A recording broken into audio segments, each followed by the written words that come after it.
Hi students, ഇന്ന് നമ്മൾ discuss ചെയ്യാൻ പോകുന്നത് 10ാം ക്ലാസ്സിലെ മോഡൽ ക്വസ്റ്റ്യൻ പേപ്പറായ സെറ്റ് ബി ആണ്. സെറ്റ് ബിയിലെ സെക്ഷൻ എ ആണ് നമ്മൾ ഈ വീഡിയോയിൽ ഡിസ്കസ് ചെയ്യുന്നത്. സെറ്റ് എ നമ്മൾ കംപ്ലീറ്റ് ചെയ്തു. സെറ്റ് ബിയിലും അതേപോലെ തന്നെ ആദ്യത്തെ 8 ക്വസ്റ്റ്യൻസ് 1 മാർക്ക് ക്വസ്റ്റ്യൻസ് ആണ്. അപ്പം ഞാൻ ഇവിടെ ഇൻസ്ട്രക്ഷൻസ് ഒന്നും പറയുന്നില്ല, ഡയറക്റ്റ് ക്വസ്റ്റ്യൻസിലേക്ക് പോവുകയാണ്. ഒന്നാമത്തെ ക്വസ്റ്റ്യൻ ഇതാണ്: which of the numbers below can be the difference of 2 terms of the arithmetic sequence 10, 16, 22? അതായത് 10, 16, 22 എക്സെട്ര എന്ന സമാന്തര ശ്രേണിയിലെ 2 പദങ്ങളുടെ വ്യത്യാസമാകാവുന്നത് ചുവടെ കൊടുത്തിരിക്കുന്നവയിൽ ഏതാണ്? ഇവിടെ 4 ഓപ്ഷൻസ് കൊടുത്തിട്ടുണ്ട്. ഇവിടെ ക്വസ്റ്റ്യനിൽ സീക്വൻസ് തന്നിട്ടുണ്ട് അല്ലെ, അരിത്മെറ്റിക് സീക്വൻസ് 10, 16, 22 എക്സെട്ര തന്നിട്ടുണ്ട്. അപ്പോൾ നമുക്കിവിടെ ചോദിച്ചിരിക്കുന്നത് difference of 2 terms. Difference of 2 terms എന്ന് പറഞ്ഞപ്പോൾ ഡിഫറൻസ് ഓഫ് എനി 2 ടേംസ് ആണെന്നുള്ള കാര്യം പ്രത്യേകം ശ്രദ്ധിക്കുക. അല്ലാതെ ഡിഫറൻസ് ഓഫ് 2 കോൺസിക്യൂട്ടീവ് ടേംസ് അല്ല. അതായത് അടുത്തടുത്തുള്ള 2 പദങ്ങളുടെ വ്യത്യാസം അല്ല ഇവിടെ ചോദിച്ചിരിക്കുന്നത്, ഏതെങ്കിലും 2 പദങ്ങളുടെ വ്യത്യാസമാണ്. ആ കാര്യം പ്രത്യേകം ശ്രദ്ധിക്കുക. നമുക്കറിയാവുന്നത് അടുത്തടുത്തുള്ള 2 പദങ്ങളുടെ വ്യത്യാസം, അതായത് കോമൺ ഡിഫറൻസ് ഡി എന്താണെന്ന് കണ്ടുപിടിക്കാൻ നമുക്കറിയാം. 16 മൈനസ് 10. രണ്ടാമത്തെ ടേമിൽ നിന്ന് ഒന്നാമത്തെ ടേം സബ്ട്രാക്ട് ചെയ്യുമ്പോൾ 6 വരും അല്ലേ? ഇത് നമുക്കറിയാവുന്ന കാര്യം. അപ്പോൾ ഈ കോമൺ ഡിഫറൻസിൻ്റെ ഒരു മൾട്ടിപ്പിൾ ആയിരിക്കും ഏത് 2 ടേംസ് തമ്മിലുള്ള ഡിഫറൻസ്. ആ കാര്യം നോട്ട് ചെയ്ത് വെക്കുക. ഏത് 2 ടേംസ് തമ്മിലുള്ള difference of 2 terms equal to a multiple of common difference. ഏതെങ്കിലും 2 പദങ്ങൾ തമ്മിലുള്ള വ്യത്യാസം എന്ന് പറയുന്നത് പൊതുവ്യത്യാസത്തിൻ്റെ ഒരു ഗുണിതമായിരിക്കും. ഇനി നമുക്ക് ഓപ്ഷൻസ് നോക്കാം. ഓപ്ഷൻസിനകത്ത് 6ൻ്റെ ടേബിളായി വരുന്നത്, 6ൻ്റെ മൾട്ടിപ്പിൾ 6ൻ്റെ ഗുണിതമായിട്ട് വരുന്നത് 48 ആണ് അല്ലേ? 48 ഏത് ഓപ്ഷനായിട്ടാണ് കിടക്കുന്നത്? സി ഓപ്ഷനായിട്ടാണ് കിടക്കുന്നത്. അപ്പോൾ സി ഓപ്ഷനാണ് കറക്റ്റ് ആൻസർ. ഇനി നമുക്ക് രണ്ടാമത്തെ ചോദ്യം നോക്കാം. ചോദ്യം ഇതാണ്: in the picture the rectangle joining the mid points of the sides of a right triangle is drawn. If a point is marked arbitrarily within the triangle, what is the probability that it will be within the rectangle? അതായത് ചിത്രത്തിലെ മട്ടത്രികോണത്തിൻ്റെ 3 വശങ്ങളുടെ മധ്യബിന്ദുക്കൾ യോജിപ്പിച്ച് ചതുരം വരച്ചിരിക്കുന്നു. ചിത്രത്തിൽ നോക്കാതെ ഒരു കുത്തിട്ടാൽ അത് ചതുരത്തിനുള്ളിൽ ആകാനുള്ള സാധ്യത എന്താണ്? ഇവിടെ ഷെയ്ഡ് ചെയ്ത ഏരിയ തന്നിട്ടുണ്ട്. അവിടെ നമ്മൾ കണ്ണടച്ച് ഒരു ഡോട്ട് ഇട്ടാൽ വരാനുള്ള സാധ്യത അല്ല, അവിടെ വരാനുള്ള സാധ്യത, ഷെയ്ഡ് ചെയ്ത പാർട്ടിൽ വരാനുള്ള സാധ്യത. അപ്പം നമ്മൾ പ്രോബബിലിറ്റി കാണുമ്പോൾ എന്താണ് ചെയ്യുന്നത്? ഈക്വൽ ഷേപ്പിലുള്ളത്, അതായത് സെയിം സൈസിലും സെയിം ഷേപ്പിലും ആണോ എന്ന് ആദ്യം നമ്മൾ ചെക്ക് ചെയ്യും. ഇവിടെ നമ്മൾക്ക് അങ്ങനെ ആക്കാം അല്ലേ? അതായത് ഈ റെക്റ്റാങ്കിളിനെ, ഈ നടുക്കിരിക്കുന്ന റെക്റ്റാങ്കിളിനെ ഡയഗണൽസ് വരച്ച് കഴിയുമ്പോൾ നമുക്കതിനെ 4 ട്രയാങ്കിൾസ് ആക്കി മാറ്റാൻ സാധിക്കും അല്ലേ? ഇപ്പം നോക്കിക്കേ, നമുക്ക് 4 ഈക്വൽ ട്രയാങ്കിൾസ് ആക്കി മാറ്റാൻ സാധിച്ചു. അതിൽ ഈ 2 പാർട്ടാണ് ഷെയ്ഡ് ചെയ്തിരുന്നത്. അപ്പോൾ പ്രോബബിലിറ്റി അഥവാ സാധ്യത എന്ത് വരും? Probability equal to total shade ചെയ്ത ഭാഗം 2 ആണ് ഔട്ട് ഓഫ് എത്ര പാർട്ടിൽ? 4ൽ. അപ്പോൾ ഇതിനെ നമുക്ക് വെട്ടിച്ചെറുതാക്കാം 1/2. അപ്പോൾ 1/2 വന്നിരിക്കുന്നത് എ ഓപ്ഷനാണ്. എ 1/2 അതാണ് കറക്റ്റ് ആൻസർ. ഇനി നമുക്ക് മൂന്നാമത്തെ ക്വസ്റ്റ്യനിലേക്ക് പോകാം. തേർഡ് ക്വസ്റ്റ്യൻ ഇതാണ്: the algebraic form of an arithmetic sequence is xn equal to 4n minus 3. What is a reminder on dividing any term of this sequence by 4?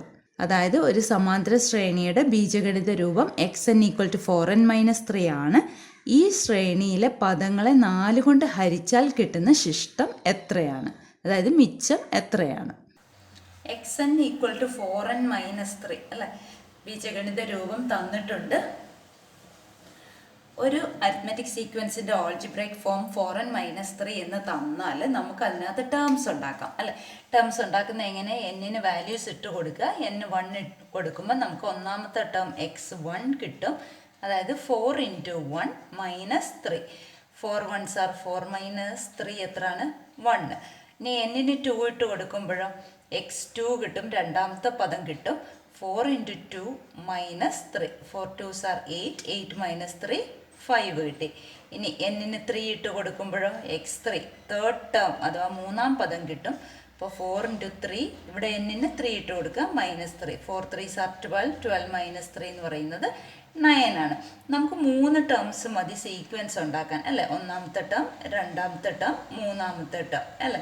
ഇനി നമ്മളോട് ചോദിച്ചിരിക്കുന്നത് 4 കൊണ്ട് ഡിവൈഡ് ചെയ്യുമ്പോൾ റിമൈൻഡർ എന്ത് വരും? ഈ ഓരോ ടേംസിനെയും 4 കൊണ്ട് ഡിവൈഡ് ചെയ്യുമ്പോൾ റിമൈൻഡർ എന്ത് വരും? 4 കൊണ്ട് ഹരിക്കുമ്പോൾ മിച്ചം എത്രയാണെന്നാണ് ചോദിച്ചിരിക്കുന്നത്. അപ്പോൾ 1നെ 4 കൊണ്ട് ഹരിക്കുമ്പോൾ ഡിവൈഡ് ചെയ്യുമ്പോൾ റിമൈൻഡർ 1 തന്നെയല്ലേ വരുന്നത്. 5നെ 4 കൊണ്ട് ഡിവൈഡ് ചെയ്യുമ്പോൾ റിമൈൻഡർ 1 അല്ലേ? 4 1s are 4, പിന്നെ അതിൻ്റെ കൂടെ 1 ആഡ് ചെയ്യുമ്പോഴല്ലേ 5. അതുപോലെ 9നെ 4 കൊണ്ട് ഡിവൈഡ് ചെയ്യുമ്പോൾ 4 2s are 8 വരും. 8 കഴിഞ്ഞാൽ 1 കൂടെ ആഡ് ചെയ്യുമ്പോഴല്ലേ 9 വരത്തുള്ളൂ.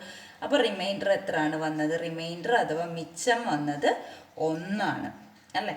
അപ്പോൾ നമുക്കിവിടെ ഓപ്ഷൻ സി ആണ് കറക്റ്റ് ആൻസർ. ഫോർത്ത് ക്വസ്റ്റ്യനിൽ പറയുന്നത് which of the following triangles can be a lateral face of a square pyramid. ഇവിടെ 4 ഫിഗേഴ്സ് തന്നിട്ടുണ്ട്. അതായത് ചുവടെ കൊടുത്തിരിക്കുന്നവയിൽ ഒരു സമചതുര സ്തൂപികയുടെ പാർശ്വമുഖമാകുന്ന ത്രികോണം ഏതാണ്? സ്ക്വയർ പിരമിഡിൻ്റെ ലാറ്ററൽ ഫേസ് ആണ് തന്നിരിക്കുന്നത്. ആ ലാറ്ററൽ ഫേസിൽ പല ആംഗിളുകൾ തന്നിരിക്കുക. ലാറ്ററൽ ഫേസ് ആണെന്നാണ് പറഞ്ഞിരിക്കുന്നത്. ഇതിലേതാണ് ലാറ്ററൽ ഫേസ് ആയിട്ട് വരുന്നത് എന്നാണ് ചോദിച്ചിരിക്കുന്നത് അല്ലേ? നമുക്ക് ഈ 40, അതായത് ബേസ് ആംഗിൾസ് ഈക്വൽ ആണല്ലോ. കാരണം ഇത് ഐസോസിലസ് ട്രയാങ്കിൾ ആണ്, സമപാർശ്വ ത്രികോണമാണ്. അപ്പോൾ പാദകോണുകൾ തുല്യമായിരിക്കും. ഇനി നമുക്കറിയാം ഇവിടെ 45 45 വരുമ്പോൾ ഇത് 90 ആകും. പിന്നെ ഒരു സ്ക്വയർ പിരമിഡിൽ ഇങ്ങനെ മുകളിലേക്ക് കൂർത്തിരിക്കുന്ന ഭാഗത്ത് വരുന്ന, അതായത് ഇവിടെ വരുന്ന ആംഗിള് ഒരിക്കലും 90യോ 90 കൂടുതലോ വരികയില്ല. നോക്കിക്കേ, ഇവിടെ നിന്ന് ഇങ്ങോട്ടുള്ള ഈ 3 ട്രയാങ്കിളിന് 90 കൂടുതലാണ് വരുന്നത്. അപ്പോൾ ഇതേ ഉള്ളൂ ഒരു സ്ക്വയർ പിരമിഡിൽ ആംഗിളായിട്ട് വരുന്നത്. ഇത് ഡി ഓപ്ഷൻ ആണ്. അപ്പോൾ ഇതാണ് കറക്റ്റ് ആൻസർ. ഫിഫ്ത്ത് ക്വസ്റ്റ്യൻ ഇതാണ്. Which of the following are the coordinates of the points where the graph of the polynomial x² - 4x intersects the x axis. അതായത് x² - 4x എന്ന ബഹുപദത്തിൻ്റെ ചിത്രം x അക്ഷത്തെ മുറിക്കുന്ന ബിന്ദുവിൻ്റെ സൂചക സംഖ്യകൾ ചുവടെ കൊടുത്തിരിക്കുന്നവയിൽ ഏതാണ്? ഇവിടെ ഒരു പോളിനോമിയൽ തന്നിട്ടുണ്ട്, x² - 4x ബഹുപദം തന്നിട്ടുണ്ട്. ഇത് എക്സ് ആക്സിസിൽ ടച്ച് ചെയ്യുന്ന പോയിന്റ്സിൻ്റെ കോർഡിനേറ്റ്സ് ആണ് ചോദിച്ചിരിക്കുന്നത് അല്ലേ? ഇങ്ങനെ ഒരു ചോദ്യം നമ്മൾ സെറ്റ് എയിലും ചെയ്തിരുന്നു. അതായത് ഇതിൻ്റെ സൊല്യൂഷൻ അഥവാ പരിഹാരമാണ് കാണേണ്ടത്. x² ഉണ്ട്, ഡിഗ്രി 2 ആണ്. അപ്പോൾ 2 സൊല്യൂഷൻസ് ഉണ്ട്, 2 പരിഹാരങ്ങളുണ്ട്. അതിനുവേണ്ടി നമ്മൾ ഇതിനെ ഫാക്ടറൈസ് ചെയ്യും, ഘടകങ്ങളാക്കും. രണ്ടിടത്തും എക്സ് ഉള്ളതുകൊണ്ട് ആ എക്സിനെ പുറത്തെടുത്തു. x² നിന്ന് ഒരു എക്സ് പുറത്തെടുത്തു കഴിഞ്ഞാൽ ഒരു എക്സ് ബാക്കി, മൈനസ് 4x നിന്ന് എക്സ് പുറത്തെടുത്തു കഴിഞ്ഞാൽ ബാക്കി 4 അല്ലേ?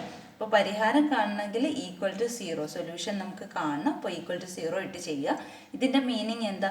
ഏതെങ്കിലും ഒരെണ്ണം 0 ആകും. അപ്പോൾ ആദ്യത്തെ ഫാക്ടർ എക്സ്, രണ്ടാമത്തെ ഫാക്ടർ x - 4.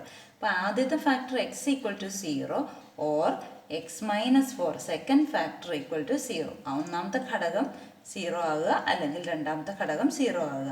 അപ്പോൾ ഇതിൽ നിന്ന് എന്ത് എഴുതാം? x = 4. പിന്നെ നമ്മളോട് ചോദിച്ചിട്ടുണ്ട് എക്സ് ആക്സിസിൽ ടച്ച് ചെയ്യുന്ന പോയിന്റ്സ്.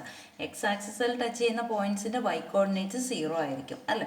അപ്പോൾ ഇവിടെ എക്സും 0 ആണ്, വൈയും 0 ആണ്. ഇവിടെ വരുമ്പോഴോ എക്സിൻ്റെ വാല്യൂ 4 ആണ്, y കോർഡിനേറ്റ് 0 ആണ്, y സൂചക സംഖ്യ 0 ആണ്. y സൂചക സംഖ്യ 0 വന്നത് എക്സ് അക്ഷത്തിൽ മുട്ടിക്കിടക്കുന്നതുകൊണ്ടാണ്. അപ്പോൾ ഇവിടെ എ ഓപ്ഷനാണ് കറക്റ്റ്. ഇനി നമുക്ക് 6ാമത്തെ ചോദ്യം ചെയ്യാം. 6ാമത്തെ question. The median daily wage of 25 workers in a factory is 1000 rupees. Read the following statements about their wages. First statement. The daily wage of every worker in this factory is more than 1000 rupees. Second, 12 workers in this factory get 1000 rupees or more as daily wages. Third, 12 workers in this factory get 1000 rupees or less as daily wages. Fourth, 25,000 rupees is needed to pay 1 day's wages for the workers in this factory. Now choose the correct answer from those given below. ഇവിടെ 4 options തന്നിട്ടുണ്ട്. അതായത് ഒരു സ്ഥാപനത്തിലെ 25 തൊഴിലാളികളുടെ ദിവസവേതനത്തിൻ്റെ മധ്യമം 1000 രൂപയാണ്. ഈ സ്ഥാപനത്തിലെ തൊഴിലാളികളുടെ വേതനത്തെക്കുറിച്ച് ചില പ്രസ്താവനകൾ ചുവടെ കൊടുത്തിരിക്കുന്നു. അതിലെ ഒന്നാമത്തെ പ്രസ്താവന, ഈ സ്ഥാപനത്തിലെ തൊഴിലാളികളുടെ എല്ലാ ദിവസവേതനം 1000 രൂപയിൽ കൂടുതലാണ്. രണ്ടാമത്തത്, 12 തൊഴിലാളികളുടെ ദിവസവേതനം 1000-ഓ അതിൽ കുറവോ ആണ്. മൂന്നാമത്തത്, 12 തൊഴിലാളികളുടെ ദിവസവേതനം 1000-ഓ അതിൽ കൂടുതലോ ആണ്. നാലാമത്തത്, ഈ സ്ഥാപനത്തിലെ തൊഴിലാളികൾക്ക് ഒരു ദിവസത്തെ വേതനം കൊടുക്കാൻ 25,000 രൂപയാണ് ആവശ്യം. താഴെ പറഞ്ഞിരിക്കുന്നവയിൽ ഏതാണ് ശരിയെന്ന് 4 ഓപ്ഷൻസ് കൊടുത്തിട്ടുണ്ട്. ഇവിടെ നമ്മളോട് പറഞ്ഞിരിക്കുന്ന medium daily wage of 25 workers 1000 ആണ്. 25 തൊഴിലാളികളുടെ ദിവസവേതനത്തിൻ്റെ മധ്യമം 1000 രൂപ ആണെങ്കിൽ താഴെ ഓപ്ഷൻസ് തന്നിട്ടുണ്ട്. അതിലേതാണ് ശരി എന്നുള്ളതാണ് നമ്മളോട് ചോദിച്ചിരിക്കുന്നത്, അല്ലേ? അപ്പോൾ 25 വർക്കേഴ്സ് എന്ന് പറയുമ്പം 25 എന്നുള്ള എണ്ണം നമുക്ക് നോക്കുക, അത് ഓഡ് നമ്പറാണ്, ഒറ്റ സംഖ്യയാണ്. അപ്പോൾ ഒറ്റ സംഖ്യ ആകുമ്പോൾ എന്താ ചെയ്യുന്നത്? ഇതിൻ്റെ കൂടെ 1 കൂട്ടുക. 25ൻ്റെ കൂടെ 1 കൂട്ടിയിട്ട് അതിൻ്റെ പകുതി കാണുക. ആ ആളുടെ ആണല്ലോ ഡെയിലി വേജ് ആണല്ലോ മീഡിയം ഡെയിലി വേജ് ആയിട്ട് എടുക്കുന്നത്. അപ്പോൾ 25 1 26, 26ൻ്റെ പകുതി 13. 13ാമത്തെ വർക്കറിൻ്റെ ഡെയിലി വേജ് ആണ് മീഡിയം ഡെയിലി വേജ് ആയിട്ട് എടുക്കുന്നത്. അപ്പം 13th വർക്കർ, അതിൻ്റെ ഡെയിലി വേജ് ആണ് 1000 രൂപ. അതായത് ഇവിടെ ഇങ്ങോട്ട് 14ാമത്തെ ആൾ തൊട്ട് 25ാമത്തെ ആൾ വരെ ഉണ്ട്, ശരിയല്ലേ? ഇങ്ങോട്ട് ഇവിടെയോ 1ാമത്തെ ആൾ തൊട്ട് 12ാമത്തെ ആൾ വരെ ഉണ്ട്. കാരണം നമ്മൾ മീഡിയൻ ആണ് കാണുന്നത്. മീഡിയൻ എന്ന് പറയുമ്പോൾ അസെൻഡിങ് ഓർഡറിൽ എഴുതണം. ഈ ഓരോ തന്നിരിക്കുന്ന ഡെയിലി വേജിനെ അസെൻഡിങ് ഓർഡറിൽ എഴുതിയിട്ട് 13ാമത്തെ ആളുടെയാണ് 1000 എന്ന് പറഞ്ഞിരിക്കുന്നത്. അതായത് ഏറ്റവും ചെറുത് മുതൽ ഏറ്റവും വലുത് വരെ. ചെറുതാണ് ഫസ്റ്റ് ആയിട്ട് എഴുതിയിരിക്കുന്നത്, ഏറ്റവും വലുതാണ് 25th ആയിട്ട് എഴുതിയിരിക്കുന്നത്. അപ്പോൾ 1 മുതൽ 12ാമത്തെ ആൾ വരെയുള്ള അവരുടെ ഡെയിലി വേജ് 1000-ഓ 1000-ൽ കുറവോ ആകും.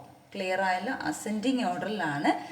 അസെൻഡിങ് ഓർഡർ എന്ന് പറയുമ്പം ചെറുതിൽ നിന്ന് വലുതിലേക്ക്. ഏറ്റവും ചെറിയ വേതനം കിട്ടിയ ആളാണ് 1ാമത്തെ പൊസിഷനിലിരിക്കുന്നത്. ഏറ്റവും കൂടിയ വേതനം കിട്ടിയ ആളാണ് 25ാമത്തെ പൊസിഷനിലിരിക്കുന്നത്. അപ്പോൾ ഇവിടെ ഈ 12ാമത്തെ ആൾക്കും 1000 വരാം, അതുപോലെ 14ാമത്തെ ആൾക്കും 1000 വരാം, അല്ലേ? അപ്പോൾ 1 മുതൽ 12 വരെയുള്ള ആളുകൾക്ക് എന്താ കിട്ടുക? Less than or equal to 1000 ആയിരിക്കും. ലെസ് ദാനോ ഈക്വലോ ആയിട്ട് വരാം. Less than or equal to 1000 ആയിരിക്കും. ആർക്ക്? ഈ ഫസ്റ്റ് പൊസിഷൻ തൊട്ട് 12th പൊസിഷൻ വരെ. 14th മുതൽ 25th വരെയോ more than or equal to 1000. Clear ആവുന്നുണ്ടോ? ഇപ്പോൾ 2ാമത്തെയും 3ാമത്തെയും ഓപ്ഷൻസ് അല്ലേ correct? Second and third are true, അല്ലേ? അതേത് ഓപ്ഷനാണ്? ബി ഓപ്ഷനാണ്. അപ്പോൾ ബി ആൻസർ ആണ്. അപ്പോൾ ബി ആൻസർ കറക്റ്റ്. ഇനി 7ാമത്തെ ചോദ്യം ചെയ്യാം. 7th ക്വസ്റ്റ്യൻ ഇതാണ്. Read the two statements below. Statement 1, 2, 1, 5, 3, 11, 7 are points on a straight line. Statement 2, in a line not parallel to either axis, if we draw lines parallel to the axis through any pair of points, the right triangles thus formed are similar. Now choose the correct answer from those given below. അതായത് ചുവടെയുള്ള 2 പ്രസ്താവനകൾ നോക്കുക. 1ാമത്തെ പ്രസ്താവന 2, 1, 5, 3, 11, 7 ഇവ ഒരു വരയിലെ ബിന്ദുക്കളാണ്.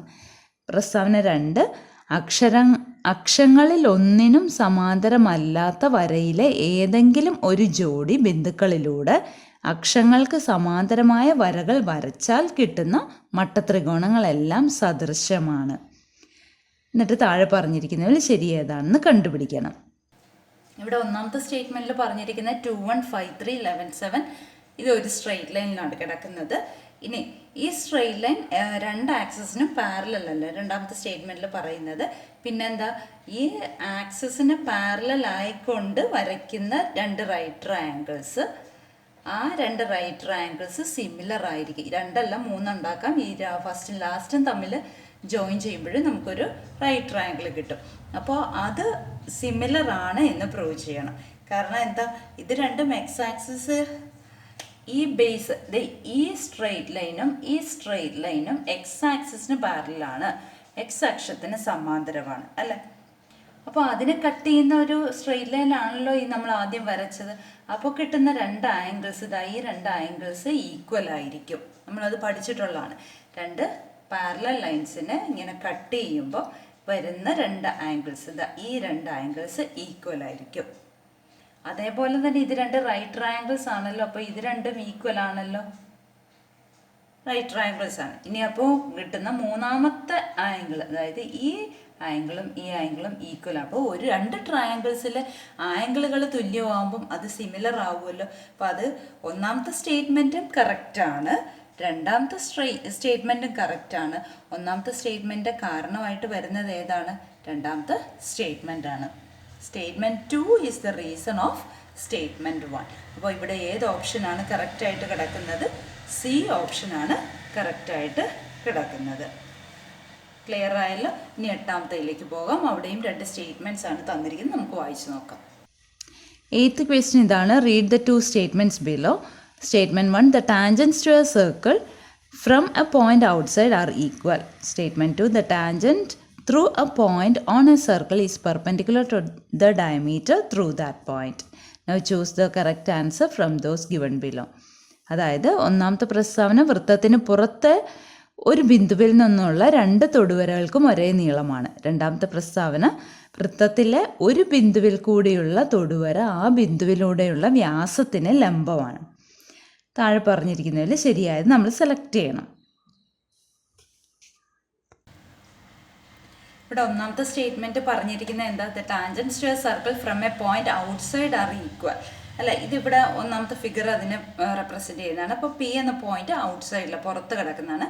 അതിൽ നിന്ന് രണ്ട് ടാൻജൻസ് വരച്ചിരിക്കുക. പി എയും പി മുതൽ ബി വരെയും. P A and P B are 2 tangents from a point outside the circle.